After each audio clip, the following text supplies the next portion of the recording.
ته د مریم نواز جلسه او بل طرف ته شیر کا بچہ شیر افضل مروت کنونشن.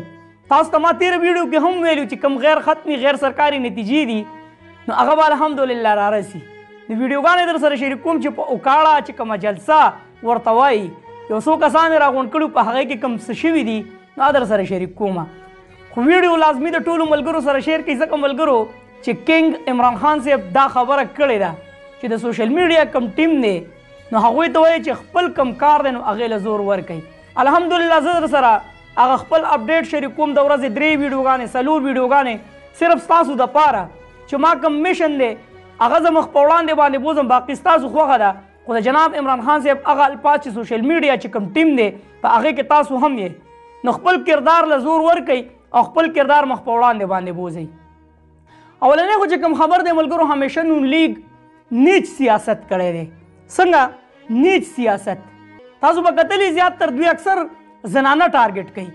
خواجه آصف داسې الفاظ د عثمان ډار دی د مورکۍ چې هغه ضعیف العمر ده د هغې په باره کې داسې الفاظ استعمال کړي چې هغه د استعمالولو دي نه. خواجه آصف دا خبره کوي چې عثمان ډار یادوي چې دوی خپله مور چوک ته راوسته نو په دې کې زما هېڅ قصور نشته دی. په دې کې د دوی د تربیت قصور دی چې د دوی تربیت نه دی شوی. هغه خو ضعیف العمر د داسې قسم الفاظ ته استعمال کړي دي نو جواب به موږ تاله درکوو. دې کې د چا قصور دی د چا تربیت دی هغه خو ضعیف ده نو دا خو تاسو کتلی شئ.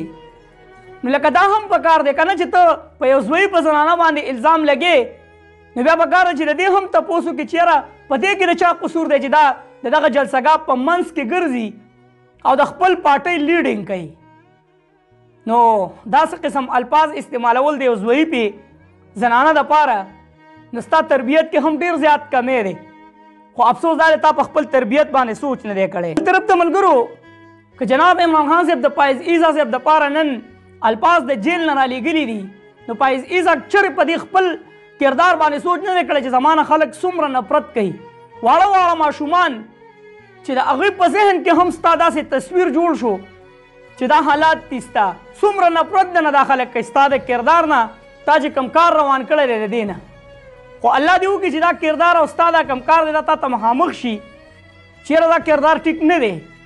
د دې وړې ماشومې په ذهن کې هم تا د ځان دپاره نفرت اچولی دی چې ماشومان د څه نه نه خبر خو تا خپل هغه کردار داسې کړی چې واړه هم درنه نفرت کوي. بل طرف ته د اوکاړه چې کومه جلسه وشوه نو دا د ډرون بره مناظر دي لاندې نه پشمار یو څو کسان د دې نه خو نن یو کنونشن شوی و چې آزادونه د پی ټي آی دی اوس خو آزاد شو یو کس کنونشن کړی دی وایي د هغې نه زیات کسان په هغې کې په کنونشن کې. بل طرف ته تاسو ته ما ویلي په تېره ویډیو کې چې رزلټ پې راځي نو دې ویډیو کې تاسو واورېدی شئ چې یو کس چې هغه ناست دی په لاس کې ورته جنډه ده نو لیک ته چې د کینګ عمران خان صاحب وهي. بیا دغه چې کوم کسان ورله تللي دي د دوی شعور مړ دی دوی به همیشه هم دقه شانتې ذلیله وي او الله دې وکړي چې په سمه لار شي که په سمه لار نه نو دغه ضلالت یې برابر دی. زیر کې تاسو ته دا ویډیو ښکاري چې مریم نواز له یو کس راځي یا به ورته څه خبره کوي چې عرضه کوي هغه په داسې طریقه باندې دیکه کړي چې په ځان هم پوهه نه کړي خو دوی دغه ضلالت ته خوشحاله دي. یو طرف د جناب عمران خان صاحب سیاست دی چې همیشه تاسو به تېر رمضان کې هم کتلي چې جناب عمران خان صاحب د دغه عوامو په منځ کې ناست و او جماعت یې به کوو او د عوامو په منځ کې وي داسې څه پابندي پې نه الحمدلله د عوامو سره محبت کوي. بیا د هغه چې کوم ټایګر دی شیر کا بچہ شیر افضل مروت صاحب چې هغه حیدرآباد ته تللی و او هغه کنونشن د عوامو په منځ کې را روان دی د عوامو سره د محبت اظهار وګورئ. نو یو طرف ته د دوی حالات دي چې ورکر ته په کم نظر باندې ګوري بل طرف ته د پی ټي آی الحمدلله که عمران خان صاحب دی که د هغه زمري دي نو د ورکرانو سره ډېر په مینه محبت باندې میلاویږي. بل طرف ته ملګرو مریم نواز د خو خبرو چل اوس دوی له خو ورځي نه خو بیا هم څه الفاظ راوړي چې یاره اوس پې دا ټایم پسې چل تېر کړو دا چې کومه بدبخته راته مخامخ ناست دي چې د څه نه خبر نه دي چې هغوی خو په څه باندې دوکه کړو. مریم نواز دا خبره کوي چې کوم سړی د نواز شریف په شانتې رښتونی وي نو هغه دغه شانتې سیده ولاړ وي. د نوم کې صرف غلطه شوې ده دې د عمران خان نوم یادو خو په خولې نواز شریف راغلی دی چې کله پې وایي خپې داسې نه ویله چې کله زما په پلار باندې خپې ودربولی شي نو وایي لندن ته وتښتي دا ولاړ به داسې ولاړ دې ته وایي چې عمران خان صاحب په خپل موقف باندې ولاړ دی او د اوسه پورې ولاړ دی. نو کېدای شي د عمران خان نوم اخیستو خو په خوله باندې د چا نوم راغلی دی؟ د خپل والد محترم. زه هم اوس په سوچ کړی چې دا ما څه ویلي دي. ما والد صاحب خو موږ چېرته مو نه لیدو چې په یو خبره باندې ولاړ او په خپل ملک کې وي او سخت او تکلیف یې تېر کړی.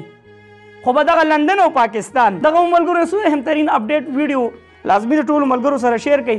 چېرته مې الله خان آباد او خوشحاله ذات آخره کې اواز. پاکستان زنده باد، عمران خان زنده باد، تل دې وي، آباد دې وي زموږ وطن پاکستان دې وي، مسلمان دې وي. الله پامان.